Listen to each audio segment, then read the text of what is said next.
I'm making a statement for the rest of my sisters who were raped, gang raped, and hemorrhaged to death. People don't realize that that also happened. You know, it's a reality that people don't want to face. That's why I'm not laying on the ground right now. It was too graphic for some people. But I feel like this is what people need to see. People need to see what they did to our women who were, you know, just at a festival, a music festival. Yeah, You know, and a lot of people weren't even, right? They Yeah. were at home, in their homes. Yeah, you know, and I wanted to look as realistic. The one video that will never ever erase from my brain is the very first video I saw of this girl with very blonde hair like mine, maybe darker. They took her out of a back.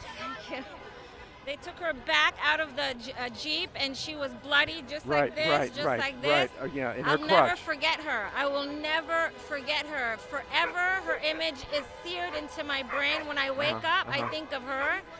And from that day, I wanted to tell her story to the world. She doesn't speak in the video. No, of That's course. why I don't speak. Yeah, yeah, and So in that's fact, I don't know if you've noticed, there was a knife cut on her Achilles tendon, so she couldn't walk. You can see Wow. on her right leg. Yeah, I tried to do No, the you don't blood want to stains imitate like it that her. closely. Yeah. I tried to look as much like her as I could. In memory of her, and Bezrat Hashem, she's still alive. Please God. And, you know, may she have like refuah gush, refuah nefesh, you know, everything, like for all that's kidnapped. We have not forgotten. We have not forgotten. We will never forget. And every day I think of the women who were gang raped. Not just once. All, like, everything that they could. They were animals. They weren't human. Even in their homes, isn't that right? Just like out of bed. You see beds with blood all over the bed. You see cribs with blood in the head part, you know? No body and just blood all over where the head was. But, you know, like, this is not just an Israeli fight. This is a fight for all women in the world. Any woman could have been treated like this, okay? It was, you know, yes, Jewish women, they particularly wanted to. In Arabic, it's called bahdilhum. I'm an Arabic Jew. I'm from Egypt. Ehna bahdilhum. That's the worst thing, like, to do to a woman. It's like destroy her, break her, ruin her. And that's what they were out to do to our women. And everybody needs to know that. Everybody. This is reality. This is not a play. This is reality. This happened, and everybody needs to know that. It needs to be the first thing they think about when they wake up. But even if they do think about it, is the media now carrying the Palestinian cause forward by showing the victimization? Well, this is classic Palestinian rhetoric, okay? I'm from Egypt. We had to leave Egypt for our lives. For our lives we had to leave, okay? We had a fatwa out on our family because my father was very outspoken against Islam. And this is, you know, women everywhere need to wake up and see, I don't care what you are, they would have done this to you. They would have done this to you. Unless you were covered from head to toe, they would have done this to you. So this Palestinian propaganda that they put out as if this is nothing, you know, and tearing down the signs of how could you tear down a baby's face who's been kidnapped from a pole? What kind of mentality it is?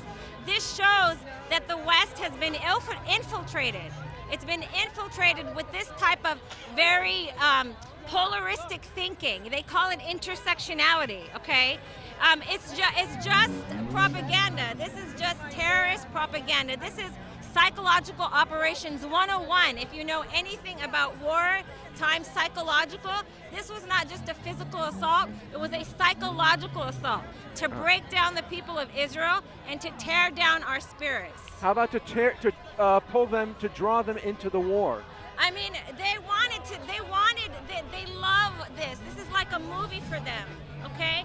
They do something to, like, just destroy us, hurt us, and then what they do is they bait us into a war, and they love to just put the numbers up so high. Oh, this number of Palestinians died. Yes, Palestinians died, but you can't trust Hamas's health ministry. Think about it. If you have any logic in your brain, are you going to trust the health ministry numbers of a terrorist organization who specializes in psychological terrorism, who specializes in propaganda to turn the world against Jews? We're the victims. Yes. We are the victims, okay? We didn't want this. We want peace. We have been wanting peace since 2005. They've had Gaza since 2005, okay? And I deoccupied. Israel deoccupied. It's not occupied. They occupy it. Yeah. Okay? It's not occupied. This is just a brainwashing. It's classic brainwashing. And it appeals to Americans who have no idea what it's like to be in Israel. No idea. And if this airs, please, world, wake up. World, wake up. This is Holocaust number 2. Wake up. They're everywhere. First the Jews, then the Christians, and then the gays, okay? They don't, queer for Palestine, they string you up by your legs, okay? And destroy you. Please wake up. This is not some kind of fantasy, okay? This is reality. They hate Jews. They hate us, and we just want peace. We just want peace. Is it a time for peace or a time for war? It's been time. Listen, now. 2-state solutions finished. We gave them from 2005 till 9. We can't have somebody who wants to kill us living in our backyard. We can't do it. Please listen. We don't want to kill. This is survival for the state of Israel. This is survival for the people of Israel. This is survival, the only Jewish state we have where we can retreat and be safe. How about the Muslims who are in the West, in Western European cities? Okay, the and Muslims in America? that are in the West are very spoiled Muslims, let me tell you, okay? They have money, they come from wealth.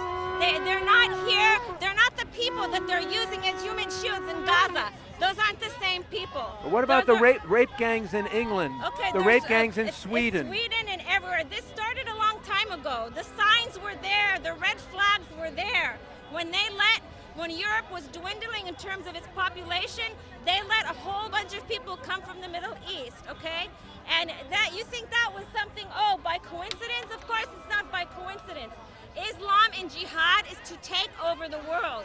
You start with the Saturday people, and then you go to the Sunday people. How about America? America too? America should be on high alert right now. American Jews, this is not a joke. Maybe it's time to go live in that nice place that your parents bought in Yerushalayim in case of something like this.